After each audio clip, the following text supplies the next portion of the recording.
And then, after po nung, yun nga, nadala natin yung pinamana po ni Lolo sa inyo. Ang dami na pong paniki sa harapan ng bahay. Sabi nila, ang isa sa atin, mag-i-stay lang sa ikatlong baitang. Kahit na anong mangyari, wag kang aalis sa ikatlong baitang. Diyan ka lang, kaya akyat kami tatlo. Ikaw, upo ka dito sa ikatlong baitang. Kahit anong mangyari, wag kang aalis sa ikatlong baitang para hindi tayo matatalo ng bad spirit. Kung sakasakali po na naabala namin kayo, hindi po namin sinasadya, umiinit yung baul. Hawakan mo. Kung nagambala namin kayo, wala po kaming masamang intensyon. Andyan nga! Andyan! May tao dyan eh! May tao sa loob. Yung nakatalokbong. May nakatalokbong. Oo. Pinapawisan ako ng gusto kasi mainit talaga. Uy!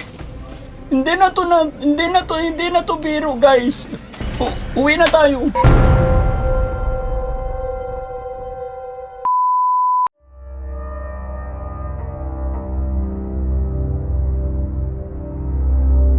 Yan mga kababayan, mga kabarangay, no?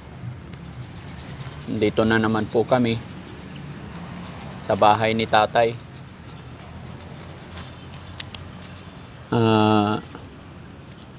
Medyo giniginaw po ako dahil sa nangyari sa amin nakaraang araw. Nangyari po sa akin na nalaglag ako sa medyo maliit na bangin, mababaw lang naman, pero parang nagka-injured yung aking aking likod. Hirap akong gumalaw ngayon pero pinilit kong pumunta dito. Actually, pumunta rin ako sa albularyo.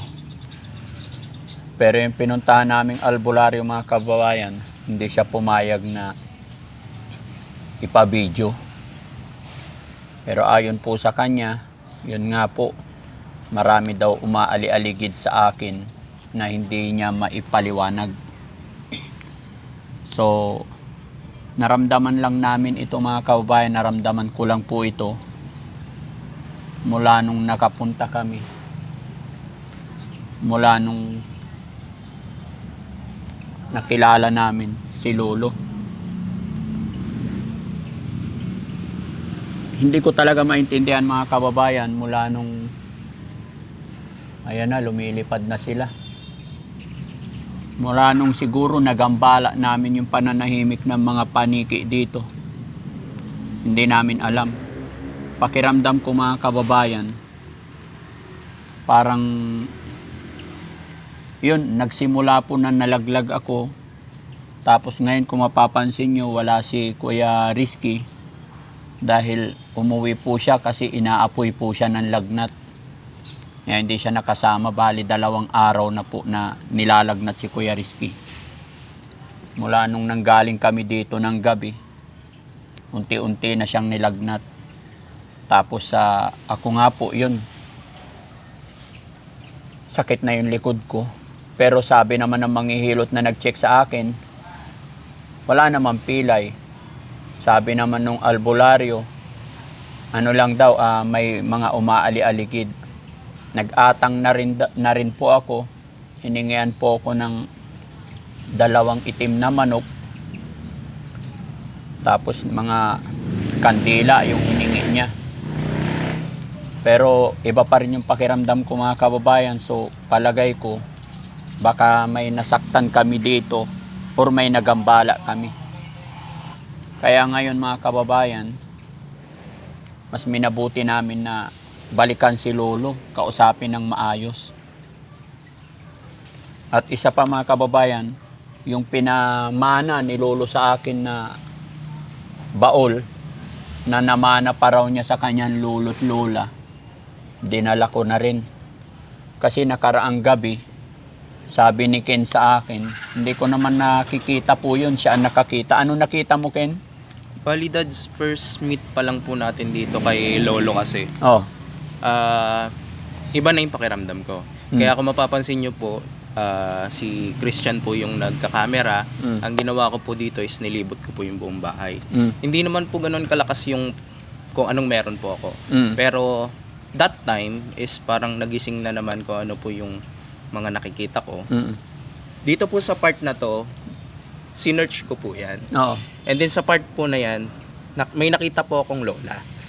Lola. Opo, may isang lola na bagsak ang muka at nakatingin lang sa ating lahat. Mm. And then, nung may lumapit si Kap sa atin, Mm. sumegway po ako sa kanya ng, Kap, meron po bang matanda dito dati na bagsak ang muka na parang galit? Mm. Kinilabutan si Kap. Oh. Kasi magmula daw pagkabata, tsahin daw po ni Lolo yun. And then, after po nung, yun nga, nadala natin yung pinamana po ni Lolo sa inyo. Mm. Ang dami na pong paniki sa harapan ng bahay. Doon po sa puno ng mangga mismo. As Sa in, sa harapan lang po. harap Hindi- ng bahay? Yes po. Hindi ko lang po kasi na video yun eh. Isang malaking paniki at 4 po na maliliit. Umaaligid sila Yes sa bahay. po. As in, nasa harapan po ng bahay niyo po. Tayuan yung balahibo ko. Kasi mga kababayan, mula nung naiuwi ko yung baol na yun, parang balisa na yung tulog ko. Tapos yun, parang hindi ako komportabling matulog. Hirap na hirap. Kaya mga kababayan, dinala ko po ang baol na ito para ibabalik na po kay tatay.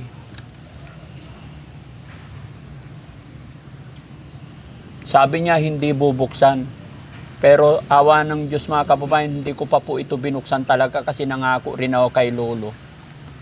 Pero yun, mabigat sa pakiramdam talaga. Parang lapitin ako ng mga alanganin. Di ba una nalaglag ako. Tapos ito ang problema, si Kuya Rizky, nilalagnat. Tapos nagulat ako mga kababayan nang sabihin sa akin ni Ken na maraming umaali-aligid na paniki sa bahay. Hindi naman nangyayari yun, walang paniki doon sa amin. Gaano kalaki yung nakita mo? Talagang as in malaki, Dad. Isang malaki? Oo, isang malaki. Tinatakot mo naman Hindi ako. po, promise po. Hindi ko lang po kasi talaga siya na-videohan kasi hindi ko naman po pa alam na po babalik tayo dito kay tatay. Mm-mm. Kung etong mga nakikita po dito, maliliit pa po yan. Mm-mm. Isang malaki po talagang paniki. Isa lang yung Oo, malaki. isang malaki talaga. Malaki talaga yung pakpak niya. Tapos puro maliliit na ganyan. Puro may maliliit. Apo, 4 na ganyang kaliliit. Lakasan lang natin yung loob natin, bro, ha? Yes, Huwag kayong panghinaan ng loob. Yan po. Kasi isa sa atin ang manghina ang loob, siyempre madadala na rin ako. Yes. Kaya ayaw sa gusto, kailan ibalik natin kay Lolo to. Baka sakali nagagalit yung may-ari na bakit napunta sa akin. Wala akong idea mga kababayan, ang akin lang kasi akala ko antik lang. Kaya gusto ko kasi antik. Ayan na, nakikita nyo guys, Liliparan. nagliliparan dito sa ulo namin yung mga paniki. Uy. So, tara, samahan nyo kami, no? Mga kababayan, samahan nyo po kami. Sana nandyan si Lolo. Tara. Alam ko. Liliparan na. Madilim na. Opo. Tay. Pasok tayo. Tay. Mauna ka. Dito ka. Teka, madilim. Opo. Shh, dahan-dahan lang. Tay. Tay. Tay. Tay. Walang ilaw talaga. Dahan-dahan ha. Sabay-sabay tayo. Tay. Teka lang. Huwag kang tatay ng tatay. Sabay-sabay tayo.